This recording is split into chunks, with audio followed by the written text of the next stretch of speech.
Implementing walking bass lines is an important skill to develop to move beyond just simply playing 4 to the bar swing rhythm. In today's lesson, I'll show you where you can get started, what's the logic behind it, how it works, how to approach practicing it. We'll take the first 4 bars of Fly Me to the Moon to do this. The tab and notation that you see on the screen is available as a PDF, link in the description. So at the start of Fly Me to the Moon, we have the following chords: A minor 7, D minor 7, G7, C major 7.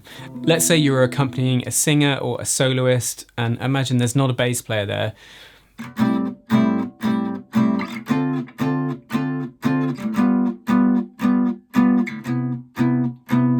Things could get a bit dull after a while if you just keep doing that. To me, playing chords like that, it's an important skill. It's one way we can play chords to a standard, but there's very little movement to it. It sounds like 4 separate chords to me, whereas a skilled accompanist, I think, always makes the chords flow into one another and really kind of rides the movement between the chords. And walking bass is an excellent way to help you do that. Now here's the end result of today's lesson, a mixture of chords and bass notes.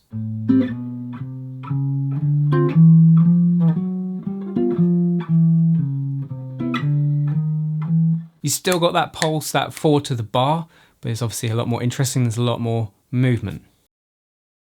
First off, when you've got a chord progression that you want to put a walking bass line with, you need to know what key, I think, everything is going on in. And in this particular song, I've obviously picked an easy song where it's in C major, A minor. So we are going to add some of the notes from the scale to create walking bass lines with, so giving us the following notes: C, D, E, F, G, A, B. The opening 4 bars to Fly Me to the Moon are as follows: A minor 7, D minor 7, G7 to C major 7. What we want to do is play the root note of each chord on beat 1 of each bar. So we need to play an A on beat 1 in bar 1 on the A minor 7. We need to play a D in bar 2, a G in bar 3, and a C in bar 4. And then we can either travel up or down using notes from the C major scale to get to those roots. All the while we're wanting to play 4 to the bar, the walking bass that you've, I'm sure, heard before. Take the first 2 chords. If we're going from A to D, we've got to get from A to D, and think of the scale, the C major scale. Between A and D, we've got the notes B and C. So we could go A, B, C. Then I've got a problem because then, the next chord is D, and that's the next note in the scale. So we're going to go above the D and play an E. So we're going to go A, B, C, E, then drop down to the D. And working this process through with each chord, we could do something like this.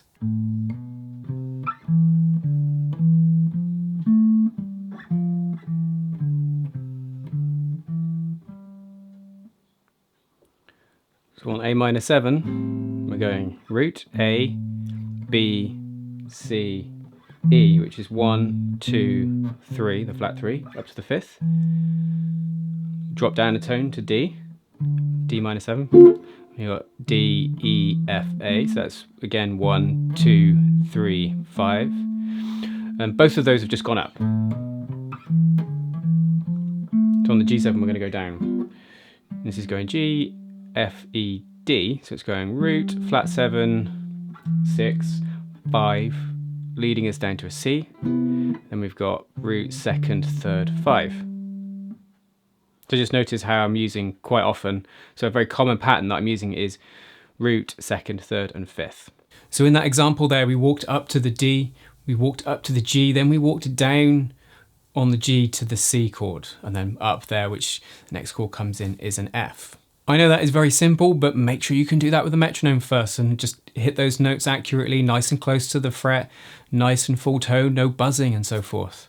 Really good idea to sing those and just really feel that as soon as you leave the root, you're on a journey to the next root, and it's just a never-ending journey, if you like.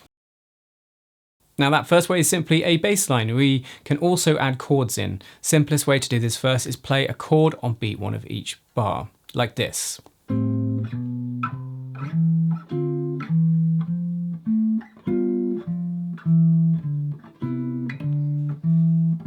And right hand wise there, the thumb's playing the bass note either on the E or the A string, then I'm just using index and middle together to do a pinch of the remaining notes in the chord. So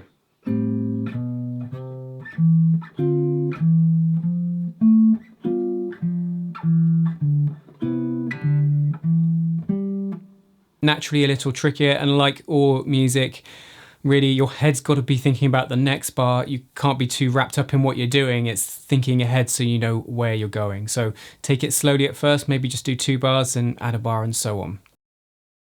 Now, if bass lines were just drawn from diatonic notes, notes from the key, notes from the scale, they would be pretty dull and they would miss out on some nice smoother, transitions into chords. So where are we going to get those other notes from? Well, if we had our C major scale, we've got 7 notes. So we've got 5 remaining notes, if you like, the chromatic scale from which we can draw from and call upon and create more interesting journeys to those chords. So here's the C chromatic scale. You'll notice I put the chromatic notes in red. Those are the notes we're going to add to our inside notes for better movements. And there, the black notes are our inside notes from the C major scale. The red notes are the notes outside of that chromatic notes. Notes we can link to chords with. And typically I like to use those red notes just before the chord change, so on beat 4. Ideally a semitone below, semitone above the root of the next chord. So if you're going to go to a G, use an A flat leading into it. If you're going to go to a C, maybe you use a D flat leading down to it. Now in this next example, there's at least 1 chromatic note in each bar. In the first bar, we put chromatic on beat 4, C sharp to lead into the D minor 7. The 4th beat of the D minor 7 bar, we've got an F sharp to lead into the G7. And then we've got a D flat on beat 4 of the G7 bar to lead into the C. So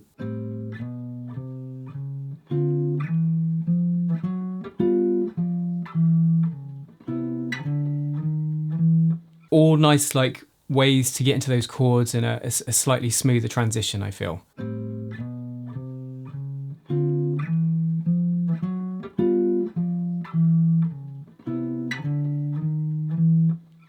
So it's going A minor 7 chord, then we're walking up B, C, then the chromatic note C sharp to lead nicely into the D minor 7. Walk up to the E, F, and then a chromatic note F sharp leading to the G7.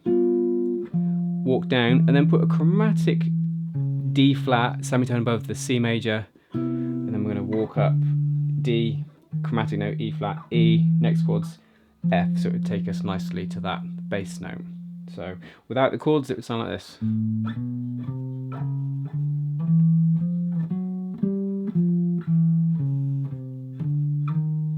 So we've got some tastier notes in there. I just think that adds this more sense of inevitability about what the next chord is, and I like how it leads us into the next chord. Now for my favourite way of playing walking bass, and we're going to change the rhythm slightly, so I suppose it isn't 4 to the bar, but I still think of it as that. We're going 1 and 2, 3, 4. So we're going to play the bass note with our thumb, then the remainder of the chord on the and of 1, like this.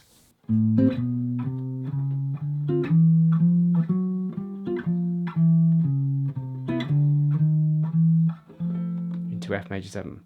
This is a lot more interesting than where we started today. It's more rhythmic, there's a nicer feel to it. If you're a singer or soloist, it's going to be more fun to solo over.